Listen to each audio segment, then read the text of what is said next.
19세기 스코틀랜드의 목사이자 성서학자였던 제임스 헤이스팅스의 예화에 나오는 이야기입니다. 오늘 알렉산드리아로 향하는 마차에 한 할머니가 올라탔습니다. 마부가 물었습니다. 이 마차는 알렉산드리아로 가는데 누구십니까? 나는 콜레라 환자요. 그렇다면 마차에서 내리세요. 태워드릴 수 없습니다. 여보게 젊은이, 내가 알렉산드리아로 가서 꼭 한 사람만 죽게 할 테니 제발 나를 태워주시오.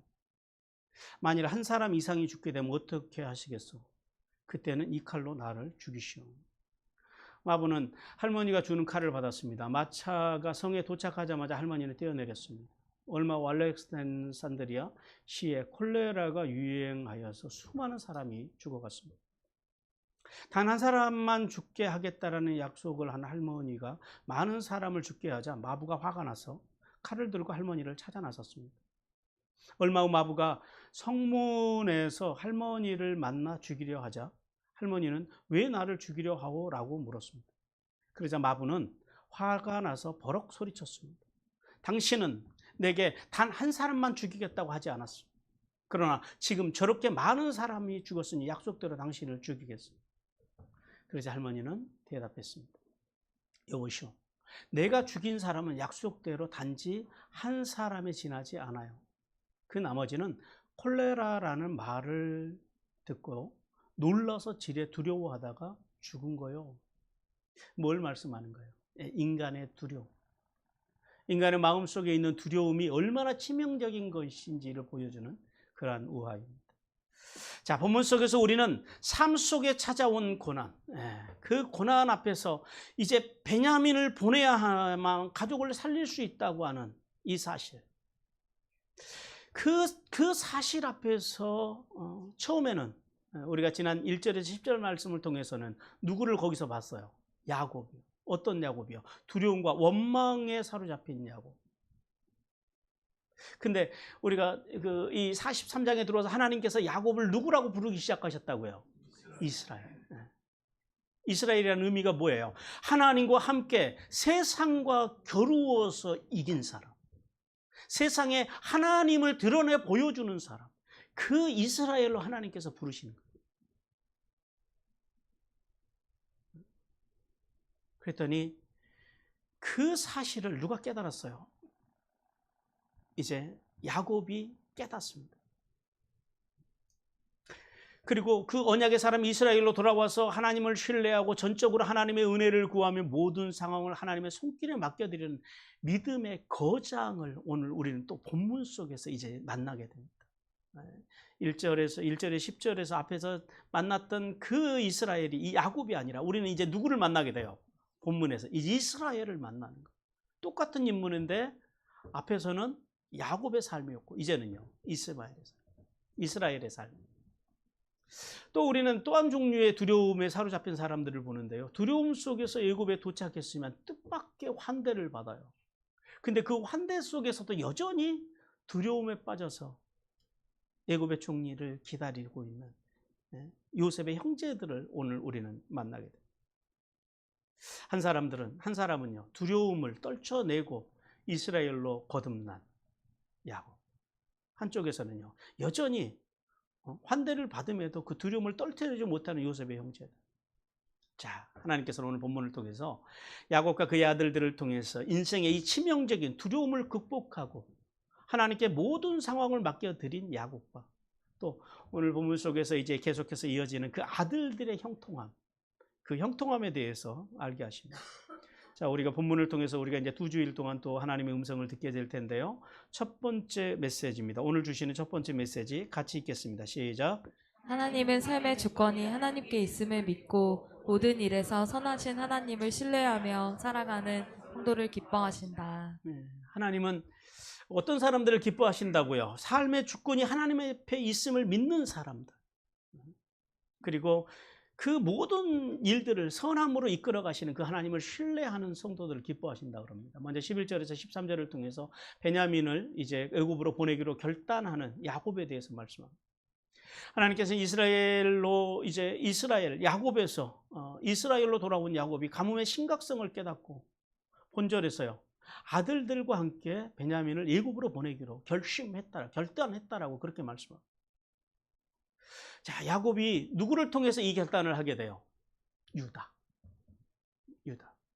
자기 자신을 내어놓겠다고 하는, 자기 자신을 내어놓고 아버지와 아버지의 공동체와 그리고 베냐민까지 모든 사람을 위해서 내가 나를 내어놓겠다고 하는 그 유다의 결심, 그 유다의 설득을 통해서 이제 이 유다의 설득은 그거죠. 대가뭄을 극복하는 길은요, 베냐민을 애굽으로 보내달라고 하는. 그래서 야곱이요, 처음에는 어떻게 시작을 해요? 야곱으로 시작을 해요. 연약한 존재, 연약한 인간, 사기꾼. 하나님의 뜻보다는 뭐가 먼저예요? 자기 머릿속에 계산이 먼저 있는 존재. 그런 존재로 시작을 해요. 그런데 이러한 이 유다의 간절한 설득을 통해서요, 그가 그의 인간적인 고집, 야곱으로서 인간적인 고집을 내려놓습니다. 즉 베냐민을 향한 집착과 아들들을 향한 원망을 버려요. 그 원망의 자리에서 이제 빠져나옵니다. 그리고 오늘 본문에서 만나는 야곱은 어떤 야곱이에요? 이스라엘로서의 야곱, 믿음의 거장으로서의 야곱.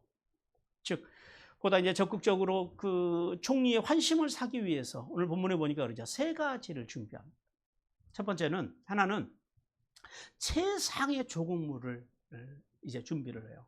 야곱은 아들들에게 이 땅의 아름다운 소산을 그릇에 담아가지고 애굽으로 가라라고 명령합니다. 그래서 아름다운 소산이라고 하는 단어가 그 히브리어로 밑짐나트라고 합니다. 밑짐나트. 이게 이제 짐나라고 하는 그 단어에서 파생된 단어인데요. 이게 성경 속에 딱 한 번 나와요. 이 히브리어는 밑짐나트, 이 짐나라고 하는 단어. 이게 택한 열매라고 하는 이제 그런 의미를 갖습니다. 어떤 말이냐면 팔레스타인, 그 가나안에서만 나오는 특산물을 가져가라라는 거예요. 외국에서 구할 수 있는 것이 아니라 이 가나안에 와야지만 살 수 있는 그 특산물을 이야기해요. 야곱은 대가뭄이라는 그 이 극심한 재난 가운데서 아들들이 조금이라도 애굽의 총리의 호의를 받을 수 있도록, 그래서 잘 돌아올 수 있기를 위해서 5가지의 특산물을 준비를 해요. 첫째는 유향입니다. 이 히브리어로 체리라고 그래요. 체리.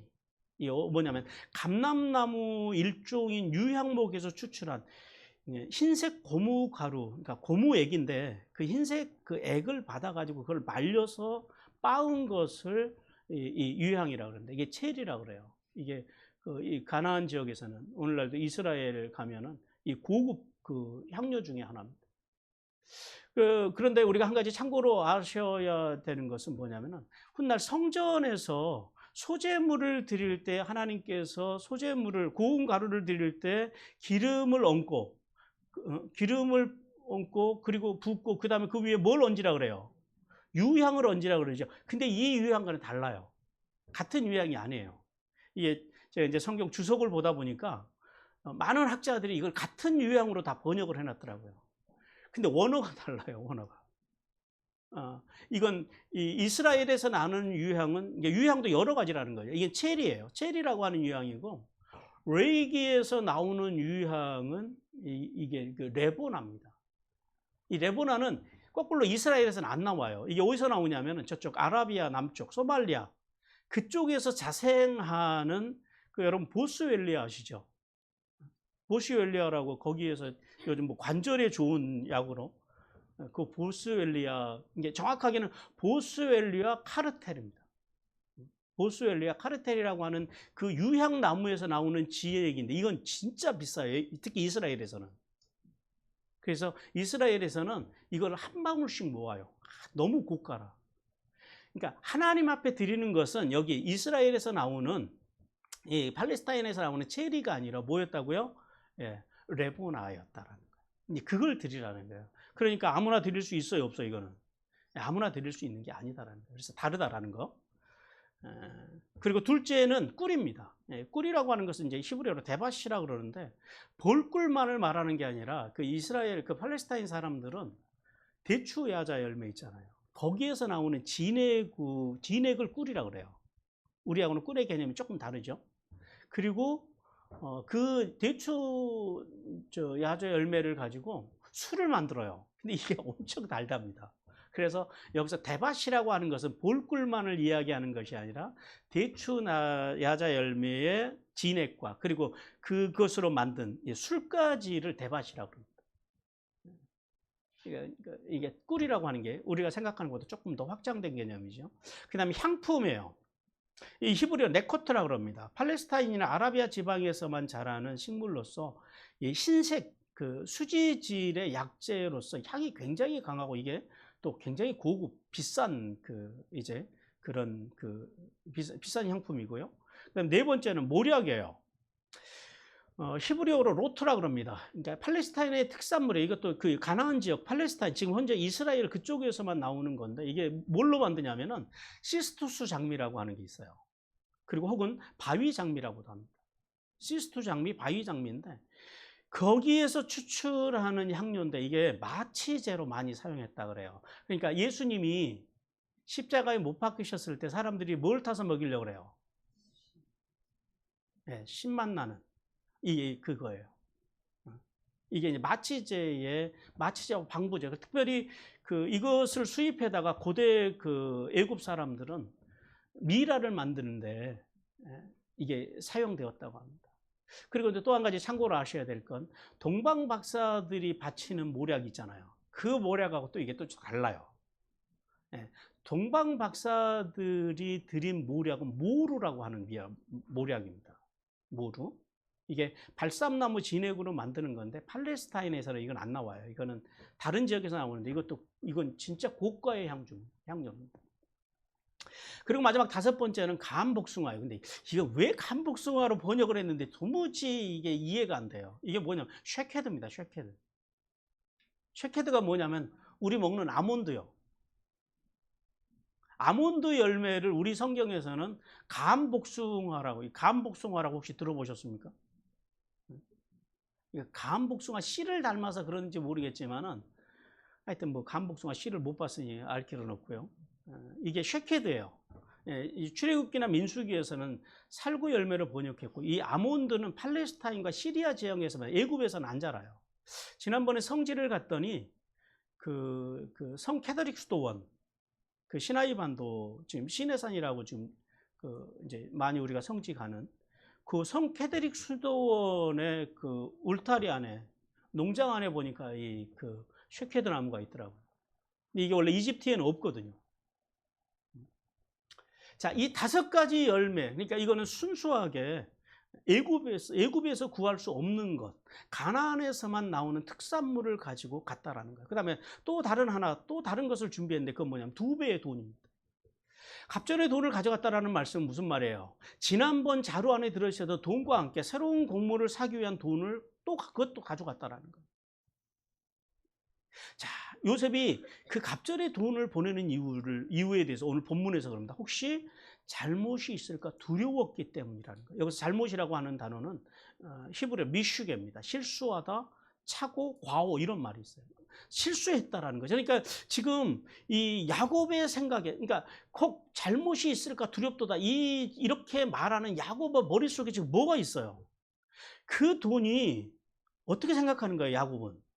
아들들이 실수로든지, 근데 실수일 가능성은 없죠. 어쨌든 야곱의 머릿속에는 아들들이 그 돈을 훔쳐왔을 거라고 하는 생각을 지우지 못하고 있어요. 무슨 말이에요? 야곱이 아들들을 안 믿는 거예요. 돈에 대해서는. 아니 그럴 거 아니에요. 여러분 우리 같아도 그럴 것 같지 않으세요? 그 엄청난 돈을 가지고 갔다가 한 푼도 안 빠지고 고스란히 가져왔어요. 그거는 물건을 사고 사기치든지, 왜냐하면 또 야곱의 전공이 사기잖아요. 그러니까 본인 생각에서 이게 분명히 사기치든지 아니면 뭘 해가지고 훔쳐왔든지 이 돈을 가져왔다라고 이 생각을 야곱이 떨쳐내지 못하고 있었다라는. 그래서 야곱이요 2배의 돈을 보내면서 아들들에게 그러는 거예요. 절대 동일한 실수, 동일한 과오를 범하지 말라라고 명령을. 이 말씀 속에는 그런 의미가 있어요. 그리고 마지막 하나는 이제 마지막 보내는 게 누구예요? 자신이 가장 아끼는 아들 베냐민을 보내는. 오늘 본문인 게 야곱이 그래요. 아들들에게 내 아우를 데리고 떠나라 그래요. 여기서 떠나다라고 하는 말이 우리 성경에서는 떠나로 번역을 했지만은 이게 쿰입니다. 쿰. 달리다 쿰 할 때 그 쿰이요. 무슨 말이에요? 일어나라라는 거예요. 우리 오늘 본문에서는 왜 쿰우라고 왜 쿰 이렇게 썼습니다. 그러니까 이게 어떤 단어냐면은 엎드려 있거나 앉아 있다가 일어나는 것을 의미합니다. 즉 그리고 너희들은 일어나라라는 거예요. 서두르라는 거죠. 속히 빨리 일어나라라는 거예요. 야곱은 아들들에게 당장 일어나서 서둘러서 야 베냐민 데리고 빨리 애굽으로 가서 너희들이 정탐꾼이 아니라는 것을 밝히고 그리고 이 모든 것들 이 특산물들을 가지고 가서 애굽의 총리의 마음을 녹여서 사서 그리고 공동체를 위해서 빨리 곡식을 사가지고 와서 이 가족 공동체를 살려내라고 지금 그렇게 말씀합니다. 성도 여러분, 가장 소중하게 여기는 이 아들과 함께 그리고 값진 특산물과 그리고 갑절의 돈을 애굽의 총리에게로 보내는 이 야곱을 통해서 하나님께서 우리에게 두 가지를 말씀합니다. 첫 번째 메시지 같이 읽겠습니다. 시작.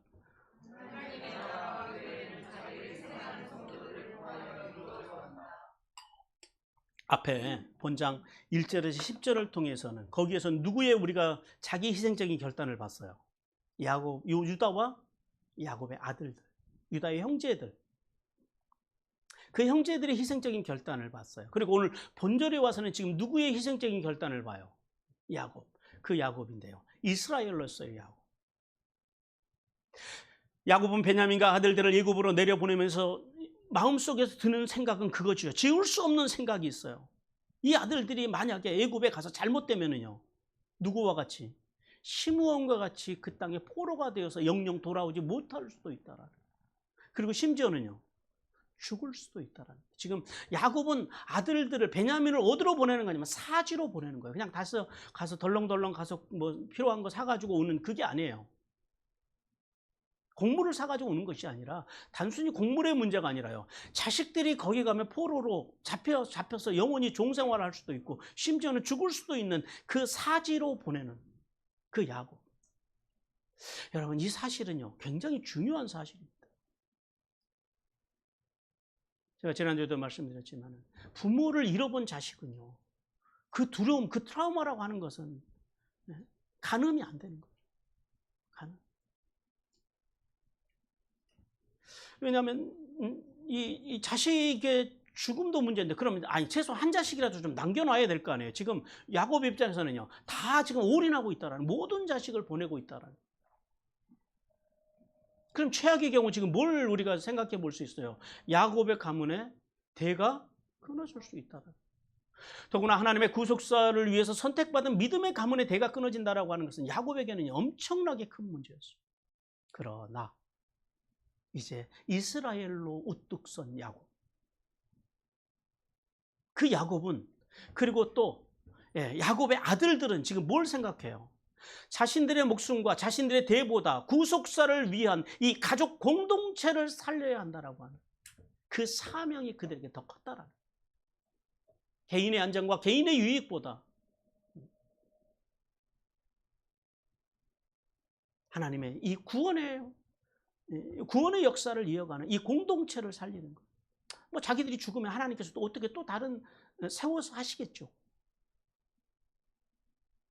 이들은 자신의 목숨보다 하나님의 구원의 역사를 이어갈 믿음의 공동체를 세우는 것이 우선임을 그들은 알았다라는 것.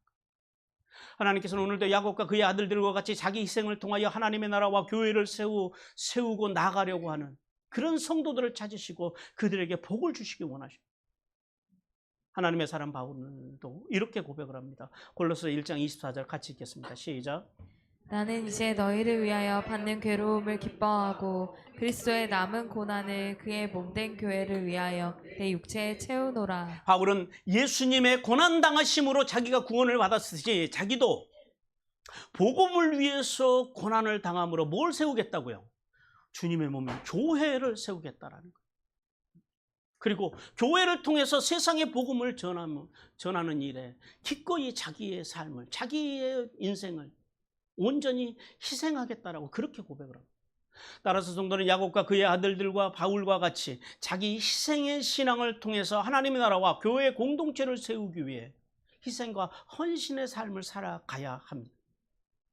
그러므로 성도는 세상에서 가장 위대하고 아름다운 희생과 헌신은 이 땅에 하나님의 나라와 교회를 세우기 위해 자신의 삶을 드리는 것. 하나님의 사람 느헤미야처럼 공동체를 위해서 하나님의 은혜를 구하는 삶. 그 삶이라는 사실을 깨닫기를 주님께서 원하십니다. 두 번째 메시지 같이 읽겠습니다. 시작. 교회의 비밀은 함께, 즉 참된 연합의 삶은 오직 희생과 헌신으로만 이루어질 수 있다. 교회의 비밀인 함께를 이룰 수 있는 것은요. 즉 참된 연합을 이룰 수 있는 길은 오직 희생과 헌신의 삶이라는 겁니다.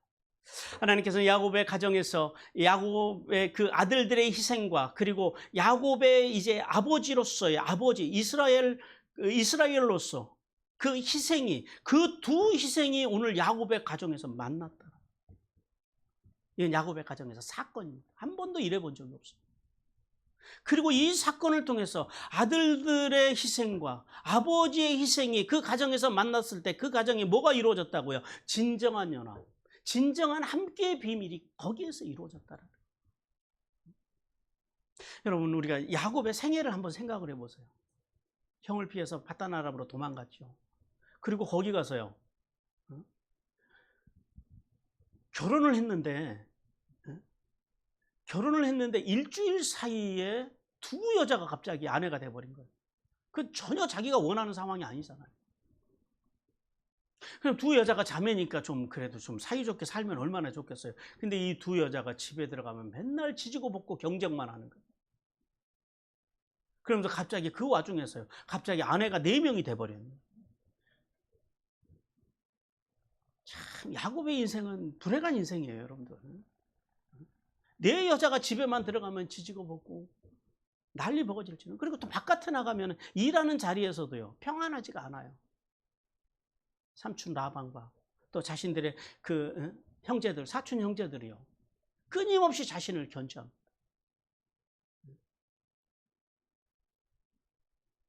그러다가 또 20년 만에 이제 겨우 고생해가지고 가나안에 들어와서 형하고 화해하고 이제 좀 살만하나 싶었더니요, 곧바로 누가 죽어요? 라헬이 죽어요. 그리고 라헬이 죽은 다음에요, 세겜성 사건, 그리고 자신의 편애로 인한 요셉의 사건, 그 다음에 유다의 가출, 유다의 방황, 더 나가서는요 이제 여기 오늘 대가문까지. 그러니까 요셉의 삶은 그야말로, 요셉의 가정에는 어떻게 보면 거의 평화가 없는 삶을 살았다라고 해도 과언이 아니다. 이런 요셉의 삶의 과정이 그가 얼마나 고단했던지 훗날 야곱이 바로 앞에 서가지고 이렇게 고백을 합니다. 창세기 47장 9절입니다. 같이 읽습니다. 시작. 야곱이 바로에게 아뢰되 내 나그네의 길이 세월이 130년이다. 내 나이가 얼마 못되니 우리 조상의 나그네 길에 연조에 미치지 못하나 험악한 세월을 보내었다 한다 하고. 얼마나 야곱이 자신의 인생이 힘들었어요.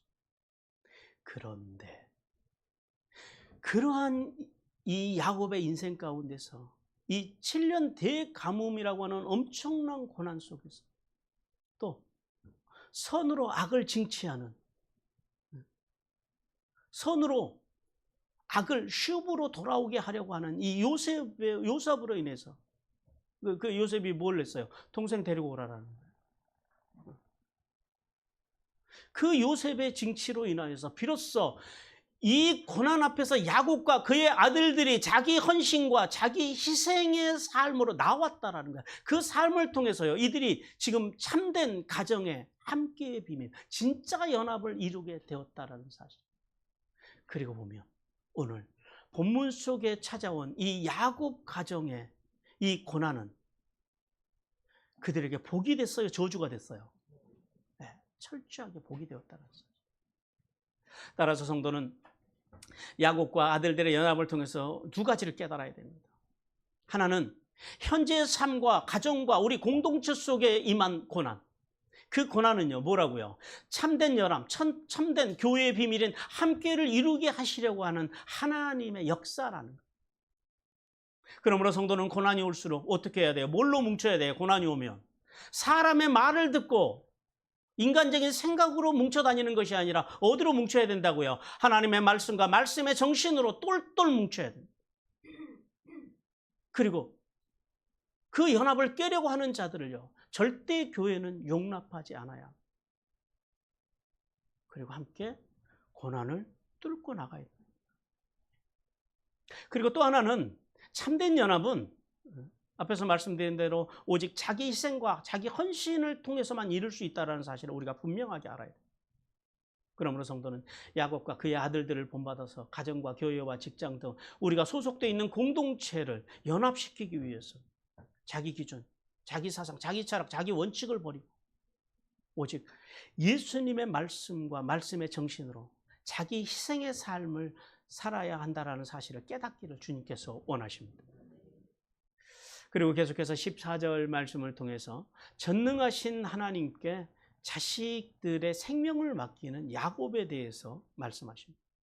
하나님께서는 이스라엘로 돌아온 야곱이 목숨을 걸고 애굽으로 떠나는 자녀들을 위해서 은혜를 구했으며 만약 이 일로 자식들을 잃게 된다면 잃는 것을 받아들이겠다라고 고백했음을 말씀하십니다. 우리가 이 14절 속에서 이 말씀 속에서 세 가지의 야곱의 신앙을 우리가 발견할 수 있습니다. 하나는 전능하신 하나님을 찾는 야곱의 신앙입니다. 이 전능하신 하나님이란 말은 엘샤다이라고 하는 의미거든요. 이 전능하신이라고 하는 단어가 이 샤다인데 쉐라고 하는 관계사와 다이라고 하는 충분한, 그러니까 전능한이라고 하는 말은 무슨 말이냐면 충분하신 분, 이런 말이에요. 충분하신. 그래서 이 전능하신 하나님이라고 하는 그 의미가 뭐냐면 하나님은 다른 어떤 존재의 도움을 필요로 하지 않으시는 분, 즉 스스로 능력의 근원이 되시는 분이라고 하는 의미라. 그래서 원문에서는, 우리 본문에서는 웰 샤다이라고 합니다. 그런데 하나님께서는요, 초기에 이 전능의 하나님으로 이스라엘 백성들에게 옵니다. 그 족장들, 특히 아브라함이나 이삭이나 야곱에게 하나님께서 엘샤다이의 하나님, 전능의 하나님으로 나타나요. 왜 그러셨을까요? 하나님께서 족장들에게 나타나실 때마다 뭐에 대한 언약을 해주시는 거예요? 두 가지 언약을 해주세요. 하나는 땅에 대한 언약, 그리고 또 하나는요, 후손에 대한 언약. 그래서 하나님께서 그때마다 엘샤다이의 하나님, 전능의 하나님으로 오셔서 아브라함과 이삭과 야곱에게 땅과 후손의 복을 주십니다. 창세기 17장 1절에서는 아브라함에게 나타나서 나는 전능의 하나님이라 이렇게 당신을 소개하십니다. 그리고 창세기 28장 3절에서도 이삭이 그럽니다. 전능의 하나님이 내게 복을 주시오. 그에게도 전능의 하나님으로 오십니다. 그리고 오늘 야곱이 하나님을 어떤 하나님으로 고백하고 있다고요? 엘샤다이 하나님, 전능의 하나님으로 부르고 있다는. 이 어떤 의미일까요? 야곱이 지금 왜 이 하나님의 이름을 꺼내 들었을까요? 하나님, 그거죠. 지난날 베델에서 내게 언약해 주셨잖아요. 어떻게 언약해 주셨어요? 35장 11절 같이 읽겠습니다. 시작. 하나님이 그에게 이르시되 나는 전능한 하나님이라 생육하며 번성하라. 한 백성과 백성들의 총회가 내게서 나오고 왕들이 내 허리에서 나오리라. 왜? 이걸 기억해 달라라는 거예요. 하나님 베델에서 만났을 때 하나님께서 전능의 하나님으로 오셔서 전능의 하나님이라고 당신을 소개하면서 생육 번성, 후손에 대한 복을 이렇게 주셨잖아요. 근데 지금 이 자식들이요, 한 명은 죽었다고 생각을 하고 또 한 명은 애굽에서 지금 죽었는지 살았는지도 모르겠고 나머지 10아들을 지금 애굽으로 보내는데 그 아들이 지금 제 아들들이 살아서 올렸는지 죽어서 올렸는지 지금 알 수가 없는 이 상황 속에서 그가 뭘 붙잡았다고요? 하나님의 언약을 붙잡았어요. 이게 야곱과 이스라엘의 차이입니다.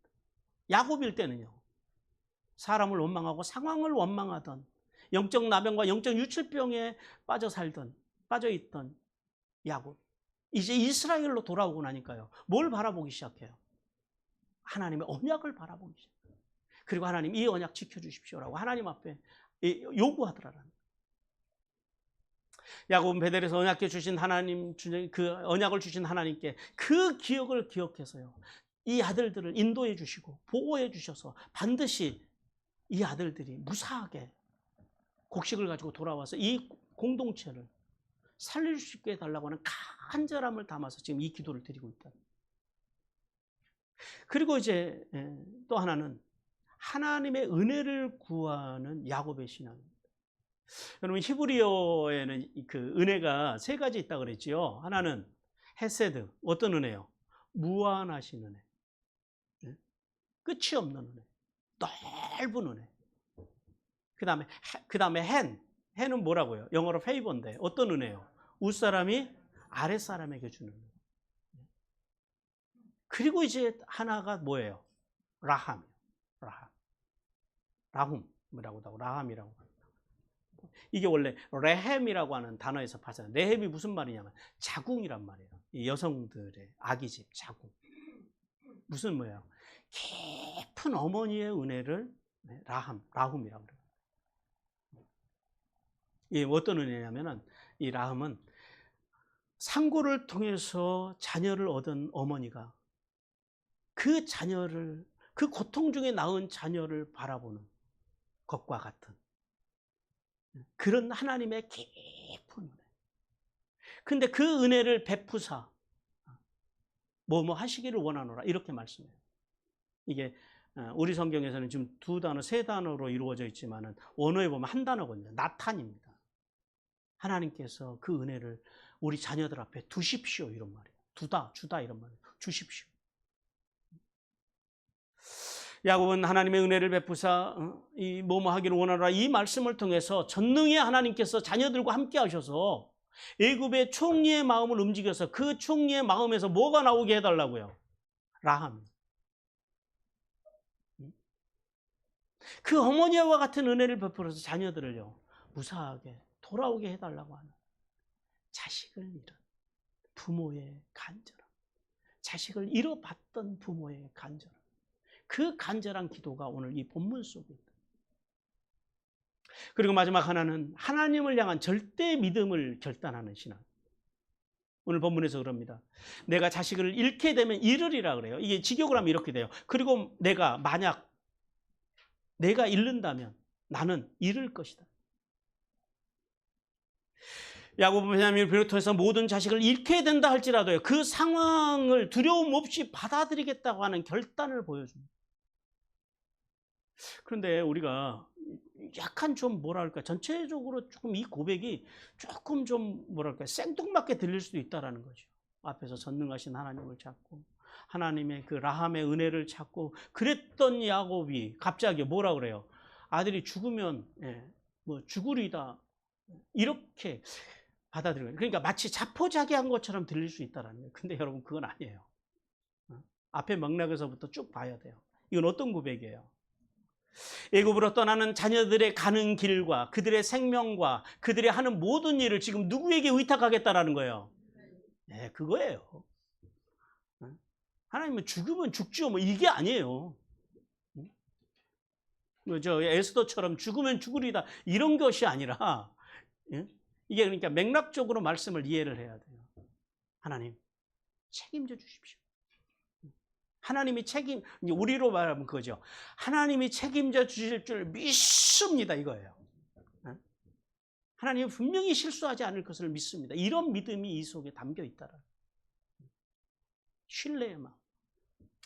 성도 여러분, 하나님께서는 이스라엘로 이제 돌아온 야곱에서 불평과 원망의 사람에서 하나님을 신뢰하고 하나님께 모든 것을 의탁하는 이스라엘로 돌아온 야곱이 전능하신 하나님의 깊고 깊은 은혜를 구하며 자녀들의 생명을요 온전히 하나님 앞에 의탁하는 이 사실을 통해서 우리에게 주시는 말씀이에요. 우리 같이 한번 이 말씀을 읽겠습니다. 없나요, 집사님? 구원받은 아니에요. 그건 안 올려놨나 봐요. 구원받은 성도는 야곱과 같이 자기의 뜻이 아니라 이스라엘과 같이, 지금 같은 인물인데 이스라엘과 같이 하나님의 뜻을 찾을 때만 참된 평안을 누릴 수 있다라는 사실이에요. 자, 그러니까 우리가 이 질문 앞에 서야죠. 야곱으로 사시겠습니까? 이스라엘로 사시겠습니까? 하나님은 우리가 어떻게 살기를 원하세요?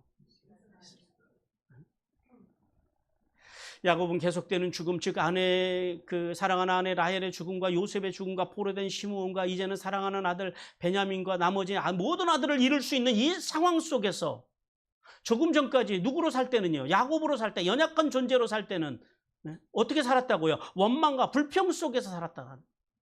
하지만 그가 누구를 통해서요? 유다를 통해서, 아들 유다를 통해서 이스라엘로 돌아와서 지금 이 상황을 극복하는 길은 자기를 포기하고, 그리고 하나님만 신뢰할 때, 하나님 앞에 모든 것을 맡겨드리는 길, 그 길만이 인생의 해결책이라는 사실을 누가 알았다고요? 이스라엘이 알았다. 이스라엘로서 그가 알았다는 거예요. 우리도 마찬가지죠. 우리도 인생을 살아가면서 소중한 것을 잃게 될 때, 특히 자식을 사지로 보낸다 그러면 어떠시겠어요? 야, 이게 참, 그러니까 그런 상황이 오면 누구나 두려움에 빠진다라는 거죠. 그리고 보통은 야곱과 같이 환경과 사랑을 원망하는 게 정상입니다. 그러나 하나님께서는 우리에게 그런 상황이 와도 그 상황에 머물지 말라라고 말씀하셔요. 야곱과 같이 영적인 나병에 빠져서 부정적인 말을 하고 영적 유치병에 빠져서 감정적으로 말하고 소리치고 자식들에게 그렇게 살지 말라라는 거예요. 구원받은 하나님의 백성들은 이제 도리어 이스라엘로서, 그건 야곱의 삶이고, 그러나 이스라엘 삶, 하나님과 함께 세상과 겨루어 이긴 성도, 구원받은 성도, 한 세 사람, 예수 그리스도의 구원의 영광이라고 하는 이 어마어마한 가치를 지닌 성도들답게 그 영적인 나병에서, 영적인 유출병에서 속히 갈라진 영적인 굽을 통해서 빠져나와서 고난을 뭘로 해석을 해요? 구속사로 해석을 하고, 그리고 인생의 고난의 답을 어디에서 찾아요? 하나님의 말씀에서. 하나님의 말씀과 말씀의 정신으로 이제 그 답을 찾아 나가라고 주님께서 말씀합니다. 그것이 우리가 가야 할 길이고, 그것이 성도의 삶이라는 거예요. 그게 여러분 정상적인 그리스도인의 삶이라는 사실을 깨닫기를 주님께서 원하십니다. 원망, 불평, 영적 나병, 영적 유출, 그거는 비정상적인 그리스도인들의 모습. 이렇게 야곱과 같이 극단적인 상황이 와도, 극단적인 상황 속에서도 흔들리지 않고 영적인 굽을 통해서 진리의 길, 의의 길을 갈 수 있는 그런 믿음의 사람이 되기를 주님께서 원하십니다.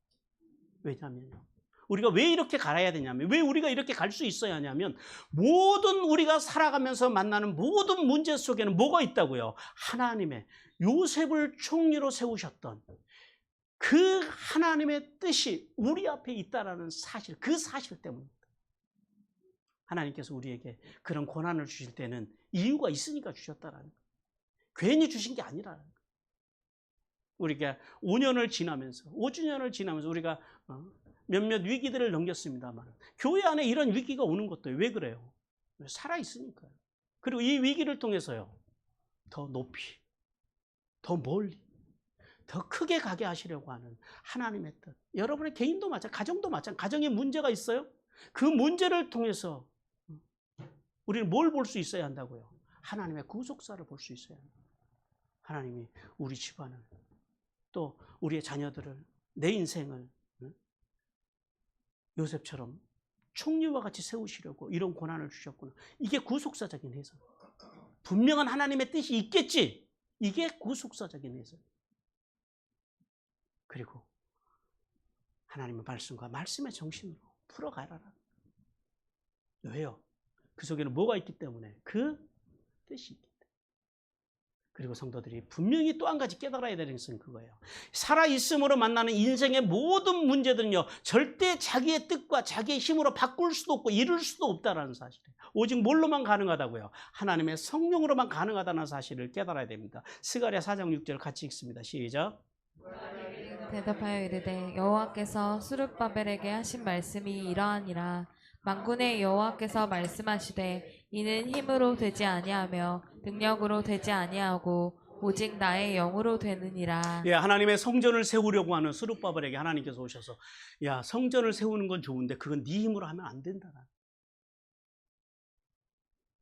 아무리 하나님 보시기 선한 일이고 좋은 일이라도 내 힘과 내 능력, 내 뜻으로 하는 것이 아니라 누구를 따라가라고요? 성령님을 따라가. 그분의 힘으로만 가능하다. 따라서 성도는 예수님의 말씀과 말씀의 정신을 잃어버리고 행하는 모든 일은 반드시 실패할 것이라는 사실을 깨달아야 됩니다. 우리 요한복음 15장 5절 같이 읽습니다. 시작. 나는 포도나무요 너희는 가지라. 그가 내 안에 내가 그 안에 거하면 사람이 열매를 많이 맺나니 나를 떠나서는 너희가 아무것도 할 수 없음이라. 예, 하나님의 예수님의 말씀과 말씀에서 떠나서는요 할 수 있는 게 아무것도 없다라는 거예요. 그러니까 그런 사람들 따라가면요 같이 망하는 거죠. 하지만 반대로 성령님을 의지하고 예수님의 말씀과 말씀의 정신으로 행하는 일은요 하나님께서 뭐라 하냐 반드시 이루어질 거라고 말씀하십니다. 요한복음 15장 7절 같이 읽겠습니다. 시작. 너희가 내 안에 거하고 내 말이 너희 안에 거하면 무엇이든지 원하는 대로 구하라. 그리하면 이루리라. 네, 너희가 내 안에, 내 말이 너희 안에. 우리가 하나님의 말씀과 말씀의 정신으로 살기 위해서 발버둥 치면요 하나님께서 모든 일을 이루시겠다. 그러므로 성도는 인생에서 만나는 어떤 상황에서도 심지어는요 이렇게 인생의 최악의 경우를 만난다 할지라도 야곱이 되지 말고 뭐예요? 부정의 사람, 원망의 사람, 자기 생각, 자기 기준, 자기 사상, 자기 철학으로 살아가는 사람, 자기 경험을 더 의지하는 사람, 그 삶을 살지 말고 이스라엘 어떤 사람이요? 하나님의 언약을 믿고 전적으로 하나님을 신뢰하는 믿음으로 놀라운 하나님의 은혜를 누리며 평안하고 복된 삶을 살기를 주님께서 원하십니다. 사랑하는 성도 여러분, 한 가지 확실한 것은요, 우리는 누구나 다 야곱과 같다라는 거예요. 혹시 나는 아닌데요 라고 하실 분이 계십니까? 아무도 없죠, 우리는. 그래서 우리는 때로 하나님의 뜻을 분별하지 못하고 영적 나병에 걸려서 원망과 불평과 또 영적 유출병에 걸려서 여러 가지 문제를 일으킬 수도 있어요. 근데 그게 정상이다, 비정상이다? 예, 그게 우리의 정상적인 삶. 그게 없는 사람이 이게 기적입니다. 하지만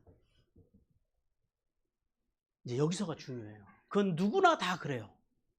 나는 안 그런데요 라고 하는 사람은 아무도 없을 거예요. 그러나 중요한 건 뭐냐면 하나님이 원하시는 수준은 그건 그럴 수 있어. 그러나 유다를 통해서 갈라진 영적인 굽을 통해서 하나님의 하나님의 뜻을 깨닫고 돌아와서 전적으로 하나님을 신뢰하고 라함을 구하는 이스라엘처럼 거기에서 속히 빠져나와서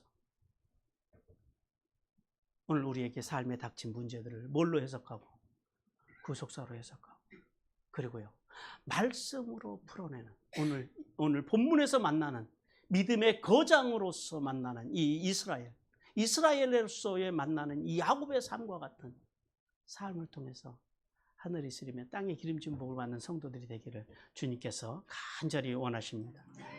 우리 이 찬양을 하나님 앞에 드리면서 결단하며 주님 앞에 나가시겠습니다.